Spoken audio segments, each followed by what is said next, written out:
কি করছিস তোরা? দাঁড়া। Bhelki, Tinni, this is too much. তুই আমায় বলছিস কেন রে? প্রথমেই তো আমার তেলে ভেজেটা নিয়ে পালিয়ে এসেছে। বেশ করে নিয়ে নিচ্ছি।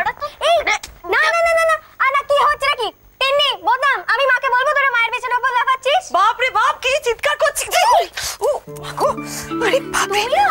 আমি তো ঘরে ঢুকতে ঢুকতে স্লিপকে পড়ে যাচ্ছিলাম। সবই বদনামের কাজ। নিজেও তেল মেখেছে, মেজেকেও তেল মেখিয়েছে। মাথায় মারবি না তো?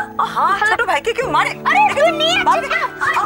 ও মাগো, আমি আসতে যা হচ্ছে।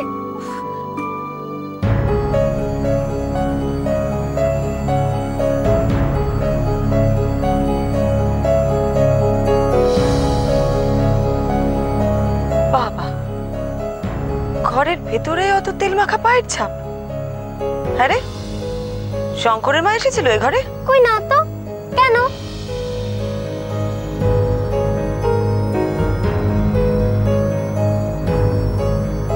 তুমি কি করে বুঝলে এটা মাসির পায়ের ছাপ? ছাপটা খরম পায়ে। এই বাড়িতে একমাত্র শঙ্করের মায়েরই খরম পা। খরম পা?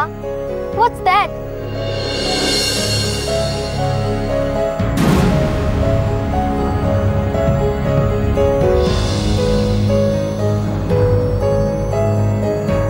চাবি তো ডাক্তারবাবুর কাছে ছিল।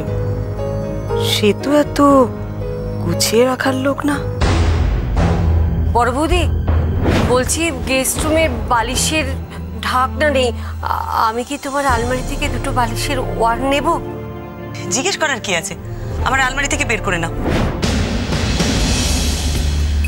তার মানে ডাক্তারবাবু এমনিই চাবিটাকে ফেলে রেখে চলে গিয়েছিল। শঙ্করের মা তাহলে এসেছিল ডাক্তারবাবু চলে যাবার পর, আর ভেলকিরা এ ঘরে আসার আগে।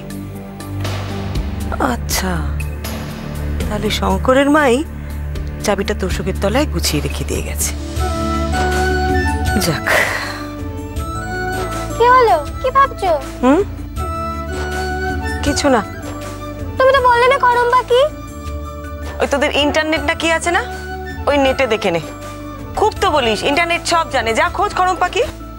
অফ কোর্স জানে।